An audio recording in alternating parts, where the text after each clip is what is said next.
اب جسے بخشش کی ضرورت ہے وہ تو شب برات کو ضائع نہیں کرے گا. یہ رات سو کے ضائع کرنے والی رات نہیں، یہ جاگ کے کچھ حاصل کرنے والی رات ہے. اس رات کا دوسرا نام ہے لیلۃ الرحمہ، رحمت والی رات. اور حدیث پاک ہے رحمت کے 300 دروازے اس رات کھول دیے جاتے ہیں. حالانکہ اس کی رحمت کا تو ایک قطرہ ہی ہم گناہگاروں کے لیے بڑا ہے. تو جس رات رحمت کے 300 دروازے کھولے جائیں، پھر حدیث کا مطلب کیا ہے کہ اس رات رحمت تقسیم نہیں کی جاتی، اس رات رحمت لٹائی جاتی ہے. اس رات رحمت محض نازل نہیں ہو رہی، اس رات رحمت کی موسلا دھار بارش ہو رہی، رحمت کی تیز بارش ہو رہی ہے. جو بھی جھولی پھیلائے گا اس کی جھولی بھر دی جائے گی. یہ شب برات بھی ہے، یہ شب رحمت بھی ہے. تیسرا اس کا نام جو حدیث میں آتا ہے وہ ہے لیلۃ الصک، سواد اور چھوٹا کاف، کشش والا چھوٹا کاف، لیلۃ الصک. صک کہتے ہیں رسید دے دینا، چیک. کسی کو چیک دے دیا جائے نا تو وہ کہتا ہے میں یہ کیش کرا لوں گا. اس رات جس کی عبادت قبول ہو گئی وہ سمجھے کہ اسے جنت کا ٹکٹ عطا کر دیا گیا ہے. ایک تشریح تو شارحین نے لیلۃ الصک کی یہ کی ہے کہ اس رات چیک دے دیا جاتا ہے. جس کی توبہ قبول ہو گئی، جس کا جاگنا قبول ہو گیا، اس کا نام جنتیوں کی فہرست میں لکھ دیا جاتا ہے. اور بعض نے لیلۃ الصک کی تشریح یہ کی ہے کہ اس رات آئندہ سال کے احکامات فرشتوں کو دیے جاتے ہیں. جو ڈیوٹی پر فرشتے ہیں، رزق تقسیم کرنا، کسی بیمار کو صحت کی طرف لانا، فرشتوں کی مختلف ڈیوٹیاں ہیں. تو اس رات زندگی اور موت کے فیصلے کیے جاتے ہیں. جب ہماری زندگی اور موت کا فیصلہ ہو رہا ہے ہم غفلت سے سوئے ہوئے. جب ہماری زندگی اور موت کا فیصلہ ہو رہا ہے، رزق، امیری اور غریبی کا فیصلہ، صحت اور بیماری کا فیصلہ ہو رہا ہے، ہم غفلت میں سوئے ہوئے. اس سال جاگ کے آئندہ سال، اس رات جاگ کے آئندہ سال کے لیے خیر مانگنی چاہیے. یہ خیر مانگنے والی رات. امام ربانی سیدنا مجدد الفسانی شیخ احمد سرہندی رحمۃ اللہ تعالی علیہ شب برات گھر تشریف لائے. کچھ عیسیٰ مسجد میں گزارا، گھر تشریف لائے تو آپ کی زوجہ ام المریدین عرض کرتی ہیں کہ آج کئی ایسے لوگ ہوں گے جن کا نام زندہ لوگوں کی فہرست سے کاٹ کر مردوں کی فہرست میں لکھ دیا جائے گا. وہ زمین پر چل پھر رہے ہوں گے پر آئندہ سال شب برات وہ نہیں دیکھ سکیں گے. آج کئی لوگوں کا نام زندوں کی فہرست سے کاٹ کر مردوں کی فہرست میں لکھ دیا جائے گا. جب آپ کی زوجہ نے یہ فرمایا تو حضرت امام ربانی قدس سر العزیز نے جواب دیا. آپ نے فرمایا بی بی تو یہ کہہ رہی ہے کہ آج کئی ایسے ہوں گے جن کا نام زندوں کی فہرست سے کاٹ کے مردوں کی فہرست میں لکھ دیا جائے گا. تو کہہ رہی ہے کئی ایسے ہوں گے، پر جو دیکھ رہا ہو کہ میرا نام لکھ دیا گیا ہے فوت ہونے والوں میں. فرمایا جو دیکھ رہا ہو. اور تاریخ پڑھ کے دیکھیں دوسری شب برات سے پہلے امام ربانی کا وصال ہو گیا. حضرت امام ربانی نے اشارہ دے دیا میں دیکھ رہا ہوں. اس امت کے اندر ایسے بعض لوگ کہتے ہیں اتنی نظر کیسے آ گئی. میں نے کہا بخاری شریف کی حدیث پڑھو، حدیث قدسی ہے. اللہ کریم نے فرمایا نوافل کے ذریعے میرا بندہ میرے اتنا قریب ہو جاتا ہے کہ میں اس سے محبت کرتا ہوں. جب میں اس سے محبت کرتا ہوں تو پھر اس کو شان کیا دیتا ہوں. کنت سمعہ الذی یسمع بہ وبصرہ الذی یبصر بہ. کان اس بندے کے ہوتے ہیں، سننا خدا کا ہوتا ہے. آنکھیں اس بندے کی ہوتی ہیں، دیکھنا خدا کا ہوتا ہے. خدا اس بندے کے اندر حلول نہیں کرتا، داخل نہیں ہوتا، پر اس کو دیکھنے کی خاص طاقت اور شان عطا کر دیتا ہے. یرون الحق بنورہ و یرون من العرش الی تحت الثری. وہ اللہ کا بندہ نگاہ اٹھائے تو زمین پر چلتے ہوئے لوح محفوظ کی تحریر کو وہ پڑھ لیتا ہے. کیا ایسی حدیثیں ہی ہیں یا ایسی حدیثوں کے مصداق بھی امت کے اندر موجود رہے ہیں؟ یہ صرف حدیثیں ہی نہیں جو حدیث کی کتابوں میں نظر آتی ہیں، ایسے افراد بھی امت کے اندر موجود رہے ہیں جو ان حدیثوں کا مصداق تھے۔ امام ربانی فرماتے ہیں میں دیکھ رہا ہوں آئندہ شب برات سے پہلے میرا وصال ہو جائے گا۔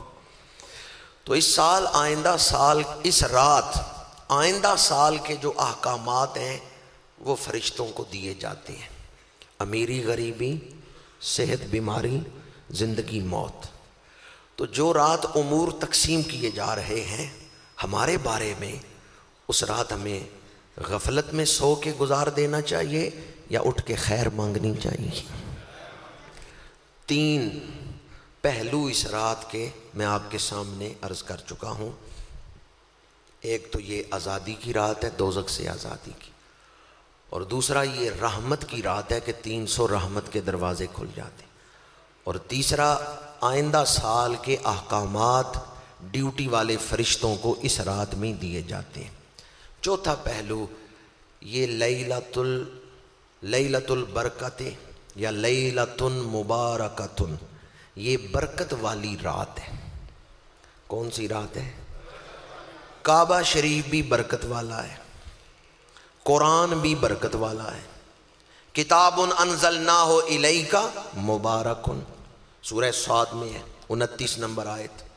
کتاب انزلناہ الیک مبارک، فرمایا قرآن برکتوں والی کتاب۔ اسی طرح بیت اللہ شریف کے لیے فرمایا ان اول بیت وضع للناس للذی ببکۃ مبارک، یہ برکت والا گھر ہے۔ کعبہ شریف کی برکت کیا ہے؟ گناہگار بندہ سر پہ گناہوں کی گٹھڑیاں اٹھائے ہوئے جب کعبہ شریف کے سامنے جاتا ہے، پہلی نگاہ پڑتی ہے جو دعا کرے دعا قبول۔ یہ دعا کی قبولیت کیا ہے؟ کیوں؟ کعبہ برکت والا گھر ہے، یہ کعبہ شریف کی برکت ہے۔ نگاہ ڈالتے ہی دعا مانگیں دعا قبول، یہ کعبہ شریف کی، آپ سے لفظ کہلوانا چاہتا ہوں، دعا کی قبولیت کیا ہے؟ کعبہ شریف کی۔ اب طواف کیا، 7 چکر لگائے، سعی کی، سر کے بال اتروائے، دوزخ سے آزاد ہو گیا، یہ گناہ معاف ہو گئے۔ یہ کیا ہے؟ کعبہ شریف کی برکت۔ کعبہ شریف کی برکت، دعا قبول ہوتی ہے، گناہ معاف ہوتے ہیں، اور بھی بڑی برکتیں ہیں، لیکن میں نے 2 برکتیں آپ کے سامنے بیان کی۔ قرآن ہے مبارک، کتاب انزلناہ الیک مبارک، قرآن کی برکت کیا ہے؟ 1 حرف پڑھیں 10 نیکیاں، الف لام میم 30 نیکیاں۔ قرآن کی برکت کیا ہے؟ مومن کو قبر میں رکھا گیا، قرآن کفن اور سینے کے درمیان ایک نور کی شکل میں ظاہر ہوتا ہے، منکر نکیر آئے سوال کرنے کے لیے، قرآن کہتا ہے میرے یار سے سوال نہ کرو، جو پوچھنا ہے مجھ سے پوچھو، میں تمہارے سوالوں کے جواب دیتا ہوں۔ یہ قرآن کی برکت ہے۔ کعبہ شریف برکتوں والا، گناہ معاف ہوتے ہیں۔ قرآن برکتوں والا، اجر ملتا ہے، گناہ معاف ہوتے ہیں، جنت میں درجے بلند ہوں گے، قرآن پڑھتا جا درجوں پہ درجے چڑھتا جا۔ اب یہ جو رات آ رہی ہے یہ بھی ہے لیلۃ مبارکۃ، برکتوں والی رات۔ تو اس کی برکت کیا ہے؟ اس رات میں بھی دعائیں قبول ہوتی ہیں، اس رات میں بھی گناہ معاف ہوتے ہیں، اس رات میں بھی اللہ کے قرب کے دروازے کھول دیے جاتے ہیں۔ یہ رات سجدہ گاہ کو جلوہ گاہ بنا دیتی ہے، یہ اللہ کے قرب کے دروازے کھول دیتی ہیں، یہ برکتوں والی رات ہے۔ جب یہ ایک مسئلہ آپ سے پوچھنا چاہتا ہوں، رات افضل ہے یا دن افضل ہے؟ اللہ نے وقت کو 2 حصوں میں تقسیم کیا نا، رات اور دن۔ افضل کون ہے، دن یا رات؟ ہفتے میں دن کتنے ہوتے ہیں؟ جو نہیں بولے ان کے ہاں کتنے ہوتے ہیں؟ میں نے اس لیے پوچھا ہے کہ چند دن پہلے میں نے ایک جگہ یہی پوچھا کہ ہفتے میں کتنے دن ہوتے ہیں، تو ایک بندے نے کہا 8 دن ہوتے ہیں۔ تو میں نے کہا اپنے اپنے علاقے کا رواج ہوتا ہے، ہمارے علاقے میں تو 7 ہی ہوتے ہیں، ڈنگے میں کتنے ہوتے ہیں؟ اور راتیں 7 دنوں میں ایک دن ایسا ہے جس کے اندر قبولیت کی ایک گھڑی رکھی گئی ہے۔ 7 دنوں کے اندر نہیں رکھی گئی. 7 دنوں میں ایک دن جمعۃ المبارک کا دن، اس میں قبولیت کی گھڑی ہے. پر وہ گھڑی کب ہے؟ یا تو 2 خطبوں کے درمیان یا عصر اور مغرب کے درمیان. 7 دنوں میں قبولیت کی گھڑی کتنے دنوں کے اندر ہے؟ ایک دن میں. اب رات کی شان دیکھیں، راتیں بھی 7 ہیں پر 7 راتوں کے اندر قبولیت کی گھڑی. کوئی ایک رات بھی قبولیت سے محروم نہیں.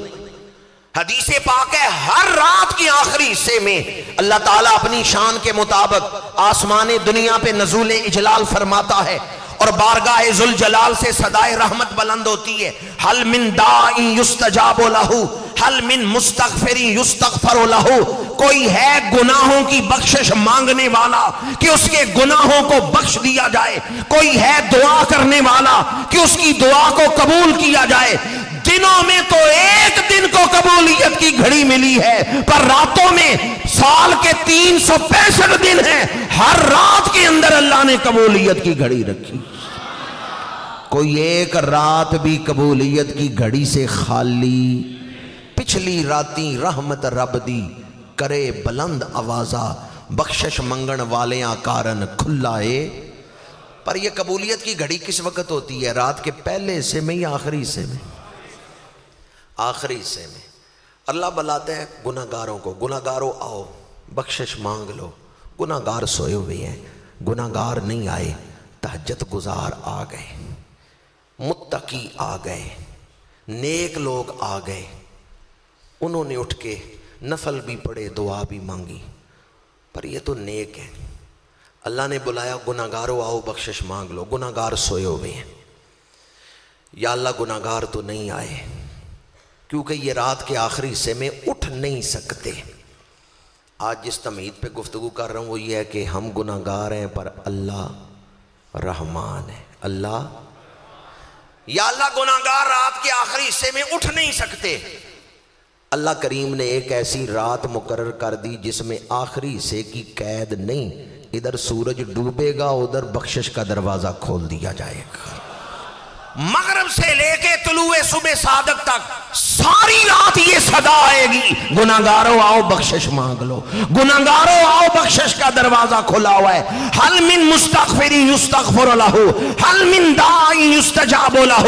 باقی راتوں میں تو رات کے آخری حصے میں یہ صدا آتی ہے، شب برات مغرب کے بعد ہی یہ صدا شروع ہو جائے گی. شام و شام ہی آ جاؤ. تم رات کے آخری حصے میں نہیں اٹھ سکتے، شام کے وقت ہی مانگ لو. اللہ اتنا کرم کرے، اللہ اتنی رعایت عطا کرے. اب بھی اگر کوئی نام مانگے تو پھر وہی بدبخت ہے، پھر وہ بدبخت ہے جو اب بھی نہ آئے. اس لیے آئیں آج درس قرآن پاک کی محفل میں ارادہ کرتے ہیں کہ شب برات کی قدر کریں گے. انشاءاللہ پورے دینی جذبے جوش و خروش کے ساتھ اس رات کو بسر کریں گے. میں نے شب برات کے حوالے سے 3-4 پہلو اس کے بیان کیے، اس کے نام کے حوالے سے کہ یہ شب برات ہے، یہ شب رحمت ہے اور یہ شب سک ہے، آئندہ سال کے احکامات والی رات، اور یہ شب برکت ہے. 4 پہلو میں نے اس کے ناموں کے حوالے سے بیان کیے. اور ایک نام اس کا شب توبہ بھی ہے. یہ توبہ کرنے کی رات ہے، معافی مانگنے کی رات ہے. جو بندہ اللہ سے محبت کرے وہ بڑا خوش نصیب ہے، پر جس سے اللہ محبت کرے، جس سے اللہ محبت کرے وہ کتنا خوش نصیب ہوگا. بس آخری بات کر رہا ہوں اور گفتگو سمیٹ رہا ہوں. یہ رات ہمیں کیسے گزارنی چاہیے؟ شب برات عصر اور مغرب کے درمیان، 1 مئی منگل، عصر اور مغرب کے درمیان غسل کریں کہ شان والی رات آ رہی ہے تو میں نے اس کو احترام سے گزارنا ہے. یہ غسل کرنا مستحب ہے. غسل کی 3 مختلف قسمیں ہیں. غسل فرض بھی ہوتا ہے، غسل سنت بھی ہوتا ہے، غسل مستحب بھی ہوتا ہے. شب برات یا شب قدر گزارنے کے لیے، عبادت کرنے کے لیے غسل کرنا یہ مستحب ہے. عصر اور مغرب کے درمیان غسل کر کے اچھا لباس پہن لیں کہ آج رات میں نے عبادت میں گزارنی. یہ پہلا کام۔ دوسرا کام مغرب کی نماز پڑھیں۔ تیسرا کام اس کے بعد، چونکہ اس رات آئندہ سال کے احکامات دیے جا رہے ہیں، تو 2 نفل پڑھیں اس نیت سے کہ یا اللہ آئندہ سال مجھے بیماری سے بچا اور مجھے صحت عطا فرما، درازی عمر بالخیر، اس نیت کے ساتھ، درازی عمر بالخیر، اس نیت کے ساتھ 2 نفل۔ پھر 2 نفل پڑھیں رزق حلال کے لیے کہ یا اللہ آئندہ سال کسی کا محتاج نہ کرنا، اپنی بارگاہ سے رزق حلال عطا کرنا۔ 4 نفل ہو گئے۔ پھر 2 نفل پڑھیں کہ یا اللہ مجھے آئندہ سال توبہ پر قائم رکھنا، میرا دل برائیوں کی طرف راغب نہ ہو، میرے دل کو نیکیوں پر قائم رکھنا، توبہ پر ثابت قدم رکھنا۔ کتنے نفل ہو گئے؟ 6۔ پھر 2 نفل پڑھنے ہیں، یا اللہ جب بھی مجھے موت آئے یہ 2 نفل تیرے پاس امانت ہیں، ان کی برکت سے میرا خاتمہ ایمان پر کرنا، کیونکہ اس رات آئندہ سال کے زندگی و موت کے فیصلے ہو رہے ہیں۔ 2 نفل پڑھ لیں، یا اللہ اگر میرے لیے آئندہ سال موت کا حکم ہے تو یا اللہ میرا خاتمہ ایمان پر کرنا، جب بھی میرا وصال ہو یا اللہ ان نفلوں کی برکت سے میرا خاتمہ ایمان پر کرنا۔ مغرب اور عشاء کے درمیان یہ 8 نفل، 2 نفل درازی عمر بالخیر کے لیے، 2 نفل رزق حلال کے لیے، 2 نفل توبہ پر استقامت کی نیت سے، اور 2 نفل ایمان پر خاتمے کی نیت سے۔ 3 کام ہو گئے، غسل کرنا ہے، نماز مغرب، پھر 8 نفل۔ چوتھا کام بڑا اہم، حوالہ پہلے سن لیں، تیان الارواح میں اعلیٰ حضرت نے اس روایت کو لکھا ہے، امام غزالی نے احیاء علوم الدین میں، اور شاہ عبدالحق محدث دہلوی انہوں نے مشکات شریف کی شرح لکھی ہے اشیعۃ اللمعات، اس کے اندر شیخ عبدالحق محدث دہلوی نے فرمایا ہے، حدیث پاک نقل کی ہے، شب برات آباء و اجداد کی روحیں اپنی اولاد کے گھروں میں آتی ہیں، باپ کی روح، دادے کی روح، پردادے کی روح، آباء و اجداد کی روحیں انتظار کرتی ہیں ہماری اولاد دعا کے ذریعے ہماری مدد کریں۔ آج نیت کریں، آج ہی گھر والوں کو جا کے کہہ دیں کہ شب برات شام کے وقت گھر میں ختم دلانا ہے۔ جتنے لوگ یہاں بیٹھے ہیں مجھے امید ہے آپ تو دلائیں گے، پر اپنے دوستوں تک بھی یہ پیغام پہنچا دیں۔ یحزن جیرانہ، یہ امام طبرانی نے روایت نقل کی ہے جس کے الفاظ ابھی میں نے پڑھے ہیں، یحزن جیرانہ، اگر ہم اپنے آباء و اجداد کو ایصال ثواب نہ کریں وہ قبروں میں غمگین ہوتے ہیں۔ شب برات آباء و اجداد کی روحیں انتظار کریں گی، اگر آپ نے ختم شریف نہ دلایا، ان کے لیے دعا نہ مانگی، وہ غمگین ہوں گے۔ اس لیے اپنے آباء و اجداد کا ختم شریف، یہ مغرب اور عشاء کے درمیان، عشاء سے پہلے پہلے ختم شریف دلائیں۔ عارف کھڑی رحمۃ اللہ علیہ نے شادی نہیں کی، ان کی اولاد نہیں تھی، تو اپنے آپ کو مخاطب کر کے کہتے ہیں اوروں کی روحیں تو اپنی اولاد کی طرف دیکھیں گی، تیری روح کس کو دیکھے گی، تیری اولاد ہی کوئی نہیں۔ عارف کھڑی لکھتے ہیں کون بندے نو یاد کرے سی، ڈھونڈے کون قبر نو، کس نو درد اساڈا ہو سی وانگ اور رنڈے ور نو، روح درود گنن سب جاسن آپو اپنے گھر نو، تیرا روح محمد بخشا تکسی کیڑے در نو، تیرا روح محمد بخشا تکسی کیڑے در نو۔ مرشد کریم کی زیارت ہوئی، انہوں نے کہا غم نہ کر، جو میرے پاس آئے گا وہ تیرے پاس بھی حاضری دے کے جائے گا۔ پھر آپ نے لکھا میرا روح محمد بخشا تکسی پیر سچے دے در نو۔ تو 4 کام میں نے آپ کے سامنے بیان کیے جو اس رات ہمیں کرنے چاہیے۔ 5واں کام، اس رات حضور قبرستان تشریف لے گئے ہیں۔ زندگی میں ایک بار ہی صحیح لیکن قبرستان ضرور اس رات جانا چاہیے، اگر ہر سال جائیں تو بہت اچھا ہے۔ یہاں ایک مسئلہ یہ بھی عرض کر رہا ہوں، ماں باپ کی قبروں پہ جانا یہ ان کے ساتھ وفا ہے، اور لمبے عرصے تک ماں باپ کی قبروں پہ نہ جانا بے وفائی ہے۔ مرشد کی قبر پر حاضری دینا یہ مرشد کے ساتھ وفا ہے، اور قبر پہ حاضری نہ دینا یہ مرشد کے ساتھ بے وفائی ہے۔ استاد کی قبر پر حاضری دینا یہ استاد کے ساتھ وفا ہے، اور لمبے عرصے تک جب کہ بندہ حاضری دے سکتا ہے پر غفلت سے نہیں دے رہا، یہ استاد کے ساتھ بے وفائی۔ حضرت سفیان ثوری رحمۃ اللہ تعالیٰ علیہ فرماتے ہیں کہ تم اگر قبرستان کے پاس سے گزرو اور اہل قبرستان کے لیے بخشش کی دعا نہ کرو تو تم نے حضور کی امت کے ساتھ وفا نہیں کی۔ یہ حضرت سفیان ثوری کے فرمان کی تشریح میں نے آپ کو سنائی ہے، لیکن اس پر ایک حدیث آپ کو سنا رہا ہوں جو 12 مرتبہ آپ نے سنی ہوگی۔ حضرت بلال حبشی رضی اللہ تعالیٰ عنہ حضور کے وصال پاک کے بعد مدینہ منورہ سے ہجرت کر کے چلے گئے شام۔ کچھ عرصے بعد خواب میں حضور کی زیارت ہوئی اور حضور نے فرمایا بلال یہ کیا بے وفائی ہے کہ تم ہمارے شہر نہیں آئے۔ رات آنکھ کھلی، اسی رات حضرت بلال حبشی نے تیاری کی۔ گھر والے کہتے ہیں دن تو چڑھ لینے دیں، سورج تو طلوع ہونے دیں۔ آپ نے فرمایا نہیں، اللہ کے رسول نے بلایا ہے، میں آج رات ہی سفر شروع کروں گا۔ واقعہ آپ نے 12 مرتبہ سنا ہوگا، میں صرف یہ نکتہ عرض کرنا چاہتا ہوں۔ حضور نے فرمایا کیا؟ بلال یہ کیا بے وفائی ہے۔ درود کہیں سے بھی پڑھیں حضور سنتے ہیں، پر روزے پہ حاضر ہونا یہ وفا ہے۔ کوئی حاضری دے سکتا ہو پھر نہ دے، وہ بے وفائی کر رہے۔ من حجا ولم یزرنی فقد جفانی، او کما قال علیہ الصلوۃ والسلام۔ حضور نے فرمایا جس نے حج کیا اور میری زیارت کے لیے نہیں آیا اس نے میرے ساتھ بے وفائی کی۔ تو ان حدیثوں سے پتہ چلتا ہے روزے پہ حاضری دینا کیا ہے؟ وفا ہے۔ والدین کی قبروں پہ حاضری دینا والدین سے وفا ہے۔ استادوں کے مزار پہ حاضری دینا استادوں سے وفا ہے۔ شب برات قبرستان جائیں، جمعے والے دن والدین کی قبروں پہ حاضری دیا کریں، یہ والدین کے ساتھ وفا ہے۔ اپنی اولادوں کو یہ وفا سکھا کے جائیں، خود ہاتھ پکڑ کے اپنی اولادوں کو قبرستان لے کے جایا کریں تاکہ ان کو بھی پتہ چلے کہ والدین کی قبروں پہ جانا یہ ہمارے سلف صالحین کا معمول ہے۔ پھر آخر رات سحری کریں اور 15 شعبان کا روزہ رکھیں۔ اس رات کے معمولات میں بیان کر رہا تھا، فضائل کی کسی کتاب میں نے پڑھا تھا کہ جب 15 شعبان کے روزے کی افطاری کا وقت ہوتا ہے اور روزے دار بیٹھا ہوتا ہے افطاری کرنے کے لیے، تو فرشتے اس کے دل میں ایک خوشی ڈالتے ہیں، خوش ہو جا، اللہ نے تیرا نام جنتیوں کی فہرست میں لکھ دیا۔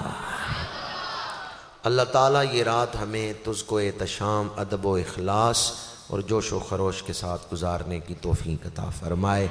بس یہ بات یاد رکھیں، اس رات کو تہوار نہیں بنانا کہ آپ شور و غل میں رہیں اور سب کچھ کریں اور عبادت نہ کریں۔ اصل میں یہ رات ہے عبادت کے لیے، توبہ کرنے کے لیے، رجوع اللہ کے لیے، درود شریف کثرت سے پڑھنے کے لیے۔ میری گفتگو مکمل ہو گئی، لیکن ایک وظیفہ عرض کر رہا ہوں، اگر کوئی اپنا لے گا تو انشاءاللہ دل کی دنیا سنور جائے گی۔ جو آدمی صبح و شام 100 مرتبہ درود شریف پڑھ کے اپنے دل کو تحفہ دے دے، چند دنوں بعد اس کا دل سنور جائے گا۔ سمجھئے میں نے کیا کہا ہے؟ درود شریف پڑھ لیا نا ایک تسبیح 100 دفعہ، تو پھر نیت کرنی ہے یہ درود میں اپنے دل کو تحفہ بھیجتا ہوں۔ درود شریف پڑھنے سے جو نور، جو برکت ملی ہے نا، وہ میں اپنے دل کو تحفہ بھیجتا ہوں۔ ویسے برکتیں تو اس وقت بھی نازل ہوں گی، لیکن بالخصوص جب آپ یہ توجہ کر کے نا یہ درود کا تحفہ میں اپنے دل کو بھیجتا ہوں، چند دنوں کے بعد دل سنور جائے گا۔ اپنے دل کو گفٹ کریں درود شریف، اپنے دل کو درود شریف کا تحفہ دیں۔ قرب الہی کا آسان ترین راستہ درود شریف ہے۔ اللہ تعالی ہمیں اس رات کثرت سے درود شریف پڑھنے کی توفیق عطا فرمائے۔